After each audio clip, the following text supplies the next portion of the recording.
Hey, let me make a few adjustments. It's a pleasure to be before you today. Have an interesting message.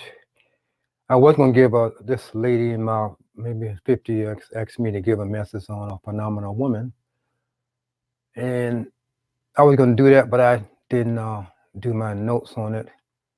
Then I had an opportunity to talk to a couple of people.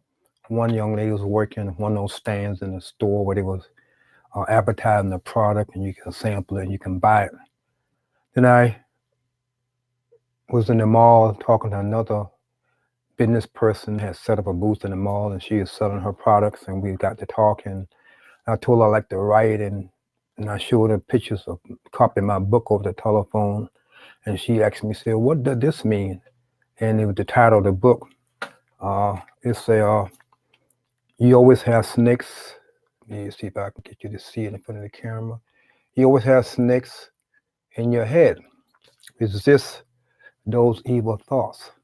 So I got to thinking, that maybe that'd be a good message to bring forth.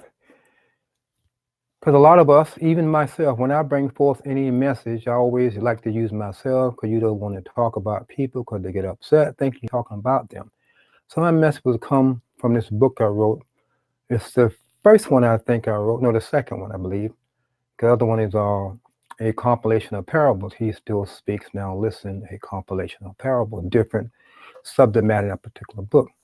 But this book was birthed through a job experience.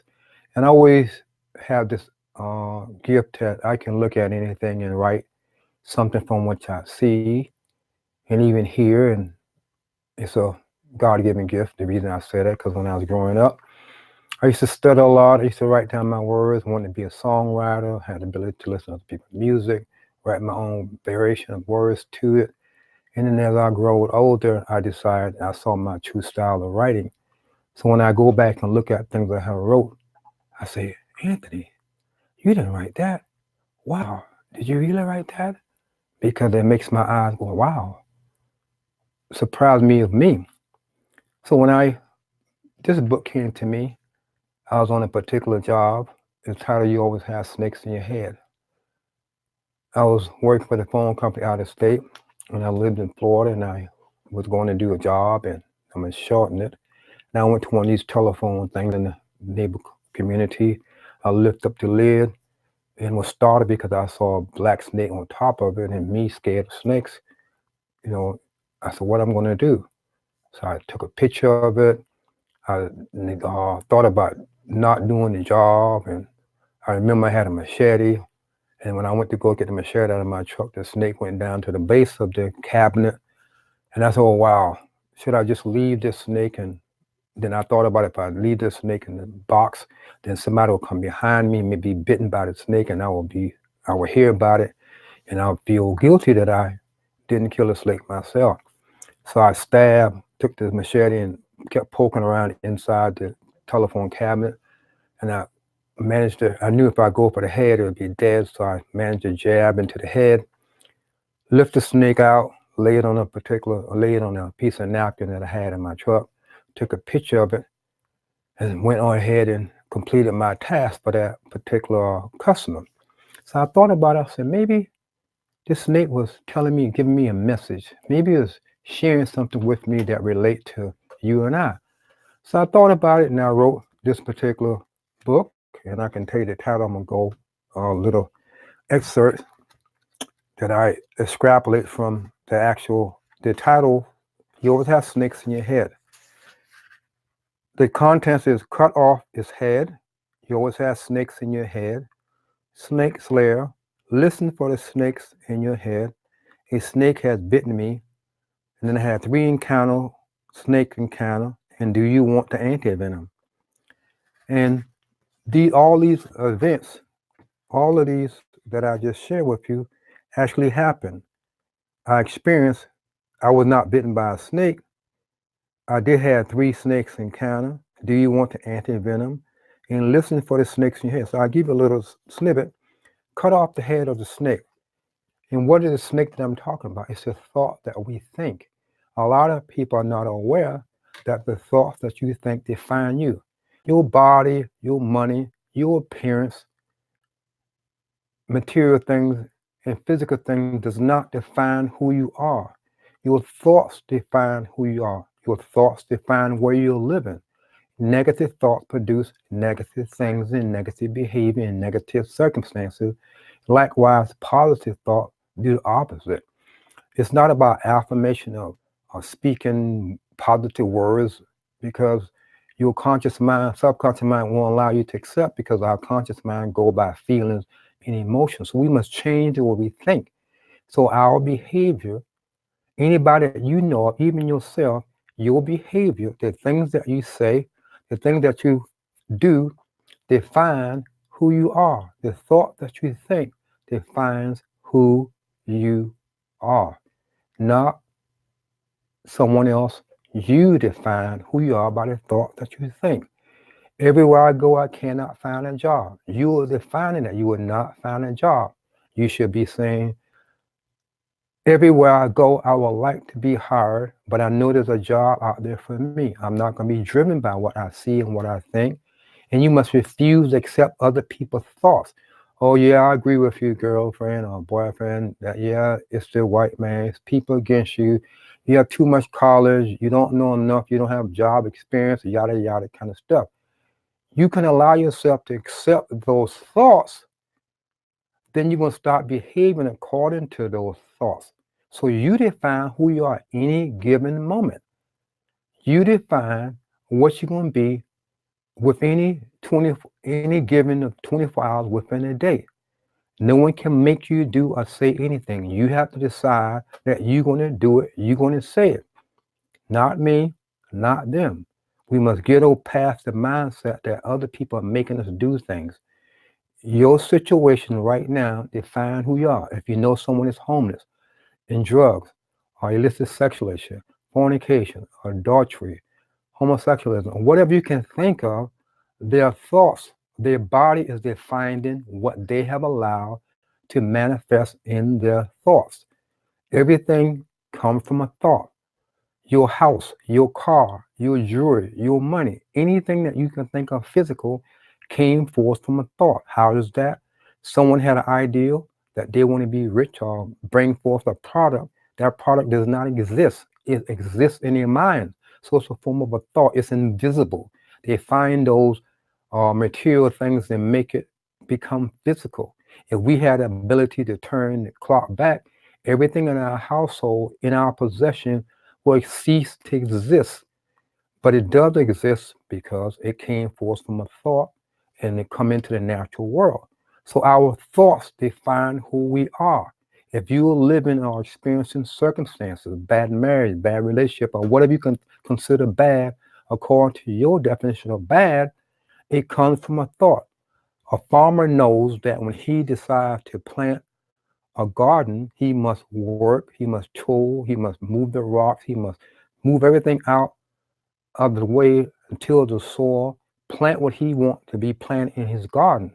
Well, grapefruit or oranges or apples or cantaloupes or watermelon or whatever he wants to plant in his garden. He can plant it in the garden, then he must till cover it up with the dirt. He must water it. He must be patient. He must be trustworthy that he's going to produce the harvest that he wants. He know that animals may come or somebody may come disturb the soil, but he know eventually he will reap from his harvest. It's the same thing when we allow, when we want to put a thought in our mind, we must accept that. When we accept that thought can produce what that thought is, not what someone else wants to be.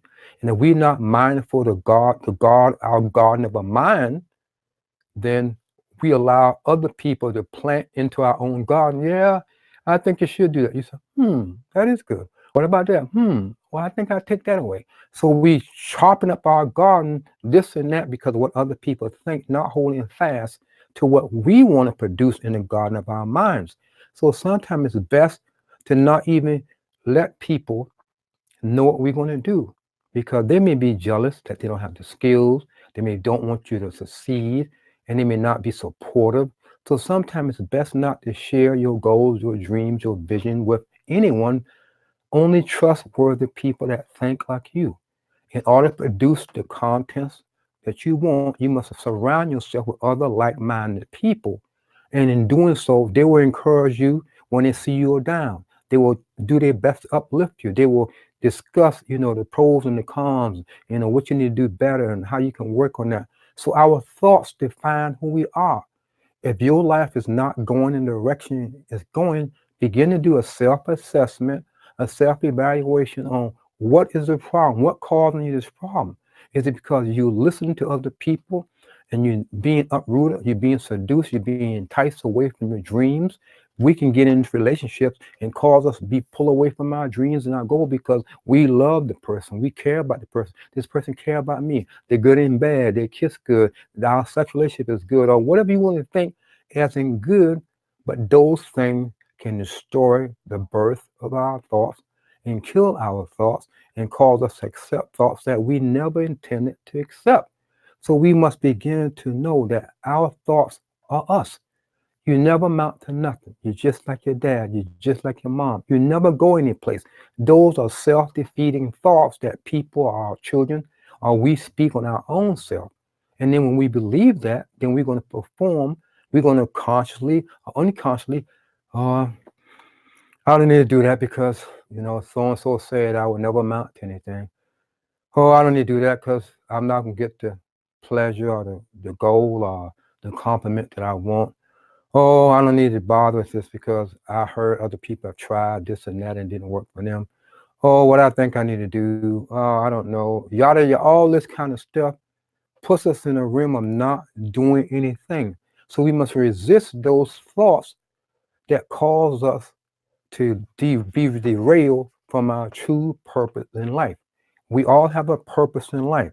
You must understand that the thoughts that I'm talking about are the thoughts, I call them the snake-like thought. You remember, it's a picture of Medusa with the woman with the head, with heads of snakes, and every snake's on her head. I say it's a thought. Alcoholism, drug use, illegal drug use, whatever you can think of can represent a snake. So you are biting yourself. So when you repeat those words and you behave in that manner, you're the one that biting yourself with that thought. Even though somebody else may have said it to you, you're reinforcing it over and over and over. So therefore, you don't see beyond the forest that you allow yourself to be in. You don't see or perceive that you can get out of that snake-like mentality because what you have allowed. So we need to begin to shed, a snake shed its skin. So we must begin to shed those behaviors that we have allowed to be a part of our lives. And when we begin to shed our skin of thoughts, other people are going to see a difference. Of, wow, you're not behaving like you used to be, like you used to behave. What happened? You got married? Are you dating or whatever? You say, no, I begin to think about myself. So we must allow ourselves to shed our skin. Everything that we say, good or evil, comes from the thoughts within us. Every thought, so it's like a snake will be we hear thoughts in our mind. So where did that come from? Did it come from myself, my friends, or my family members, or TV? So a snake will always hiss before it attack, or to make you know that it's aware, want you to be aware of surrounding. So we meet people that constantly come up to us hissing with, hey, you need to do this. What about that? Nobody know. Your mama not to know. Your brother not to know. Your sister, your father. Just do it. You're old enough. You're 18. Just go ahead and do it. They can't stop you. You can do it because you're 18. You're in college now. Yeah, they didn't want you to do that. But what about now? They will never know. So you start dressing a certain way, behaving a certain way, talking a certain way, listen to music, all this kind of stuff. Start changing your behavior because you allow yourself to listen to the hissing of the snake. And if the snake is hissing, whatever, fornication, adultery, whatever, you say, that sounds good. I think I'd do it. Then you engulf yourself, join together with that snake-like thought, and you perform the action based on that thought. Then when you get in trouble, then you reap the consequences of that hit. You reap the consequences from listening to that hissing. So we must always be on guard.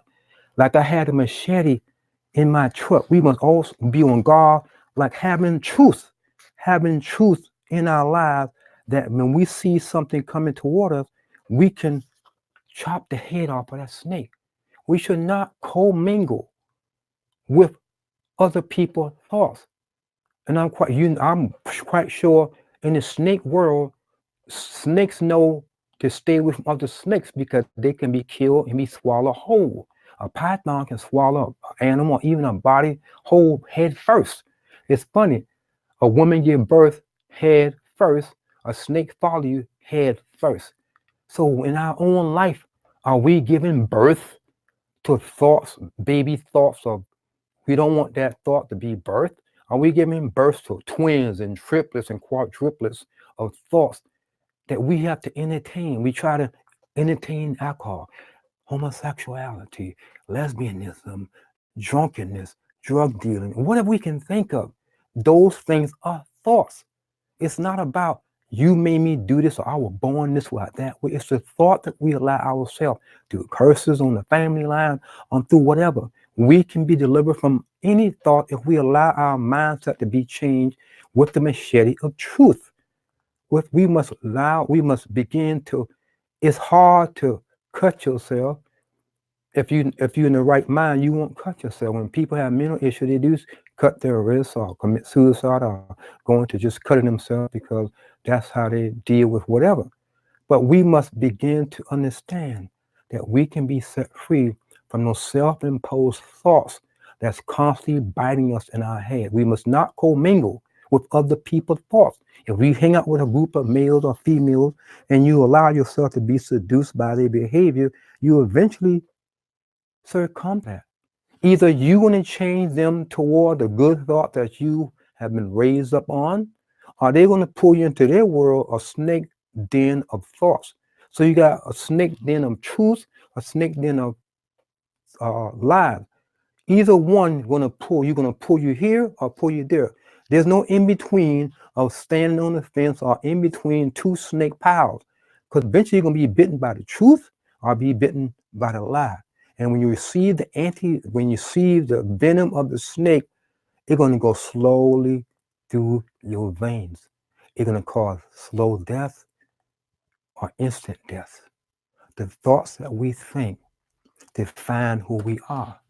The thoughts that you are thinking now, good or bad, you're going to show it in your behavior.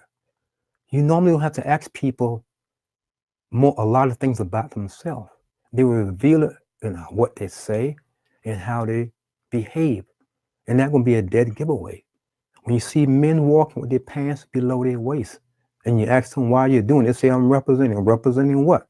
They're showing you their thoughts. When you see a woman wearing her dress so high that you can see the skim of her underwear, she's telling you what's in her thoughts. As our children, when they get 18 and go to college and they start living a different lifestyle because they're 18, opposed to what their parents taught them, they're revealing what's in thought. So no one escaped from revealing what are in their thoughts. You're going to hear it from their lips. You're going to see it in their behavior. It's going to be good or bad. But no one made them do or say those things. They decide to do them. So it's my hope. I have a few more other episodes I want to talk about. This will be the topic, Lord willing, for the next few weeks. I'll be here next Sunday, God willing, 8 o'clock. But I want you to think about this. The thoughts that you think reveal who you are. Pride, selfishness, stubbornness, I'm not going to forgive them. Look at yourself better than others. Don't care about other people's feelings.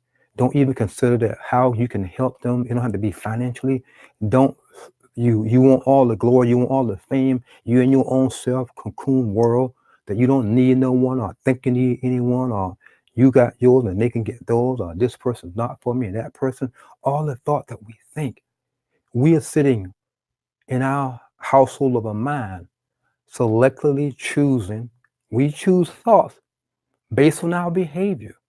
We choose thoughts that go along with our behavior. If I'm an alcoholic, I'm going to choose alcoholic thoughts, alcoholic friends, alcoholic situation, alcoholic environment.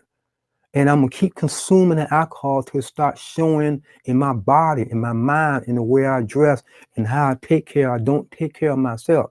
So you see, the thoughts, our behavior define what we're thinking. So in order to change what are we doing and saying, we must change our thinking. Our thinking must change. It's the key to success. It's the key to deliverance. The thoughts that we think are like snakes. You are the one responsible for biting yourself, and you're the one. And I throw this out for a teaser. You need the truth, which is the anti-venom to relieve the pain of the emotional snake-like thoughts that's moving through your vein, curling up in this corner and attacking yourself, attacking you, and you lashing out at others. So we must begin to fight and resist those thoughts that's constantly giving us a hard time in our own life. Begin to seek the truth. So it's my prayer and my hope that what you heard be a blessing to you. Allow other people to hear what you have heard. You may have seen yourself in this message. You may know of someone that needs to hear this. Send it to them. So I want you to listen and hear this, because I think you will hear something that you need to hear. You may not accept it from me. I may have shared this with you, but listen to this other person have another insight. The thought that you think define you.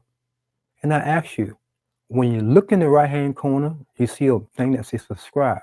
Hit the subscribe button. So when I do broadcast or upload a message, you get an alert that, hey, Anthony from He Still Speaks Now Listen YouTube channel has uploaded a message. So it's my pleasure once again to be before you, to give you, for I see that the world and people are in need to understand that they are responsible for the things in their life because the thoughts that they think. It's not a white thing or a black thing or a Chinese or a Mexican or that thing or rich or poor. All it may have some contributing factors, but the root cause is the thoughts that we think. It's going to be good or bad. There's no in between. You're going to love one and hate the other. You can't love both. You can love and hate. They can always clash against each other. One side says, oh, my mind told me I shouldn't do this. Other side says, oh, look at the pleasure and enjoyment. Look what people think of you. We should not choose thoughts because we want people to think of us in a certain way. Our physical body does not define who we are. We should not be seeking self-gratification from sex or our appearance or think because how we do our hair, our nails, and how we dress and what car we drive. Those things are physical. Yes, they may look good on us. We may enjoy the fruits of whatever we choose, but it still comes from our thoughts. If you don't believe nothing I said, and you think what I'm saying is a lie, then that's fine. You're going to get what you believe. So from this book that I wrote, you always have snakes in your head. You can always have bad thoughts and good thoughts in your head. It's how you fight those bad thoughts, because the bad and good thoughts can be fighting one another. And I close by saying this, those of you who know wrestling, the way you can tell, how can you tell when a wrestler win the match? And when his shoulders are pinned against the mat, ready to say 1, 2, 3, and pronounce the winner.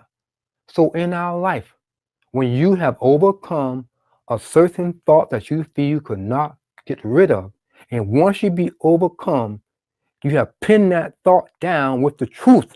I refuse to do this. I refuse to believe that I'm nothing. I refuse to believe that because I'm black, other people are holding me back. I refuse to accept any negative thought that is being spoken on me because they don't know who I am. Because I am someone, I can become anything I want to be. I must change the way I think. And I must keep my mouth closed and don't share with anyone who I cannot trust. Either my mother, my father, my brother, my sister, and my extended family member. If I feel that they're not going to be in agreement with what I want to do, I'm going to even share it with them. When it happens, it happens. And when they ask why I did not tell them, I'll just simply say because I was led not to share because of past experiences. So don't allow yourself. So when the referee said 1, 2, 3, and you raise your hand and you look back and say, wow, I remember I used to do that. I used to say this, but now I don't say and do that anymore. That means you have fought that negative thought. You have fought off that oppressive thought that you yourself have allowed yourself to self-talk, self-evaluation, self-assessment. I don't want those kind of thoughts in my life anymore. So therefore, it's a new day for me. Yes, you're going to slip. Yes, you're going to fall. Yes, you're going to bite yourself once in a while. But you should be mindful that when you slip and fall and bite yourself once in a while, if you keep pushing through, you're going to be bitten less. And when you attack another area in your life, another problem, another circumstance, it's going to be another battle. So we always going to have the ongoing battles within our mind. We always have thoughts. The snakes in your head are like thoughts. The snakes in your head like thoughts. Are you ready to receive the truth, which is the anti-venom that will quickly, slowly, and over a period of time, depending on your need, dissolve that snake night venom that's causing your issue? So thank you once again for hearing me. Share, comment, and hit the like button. I appreciate that. Thank you.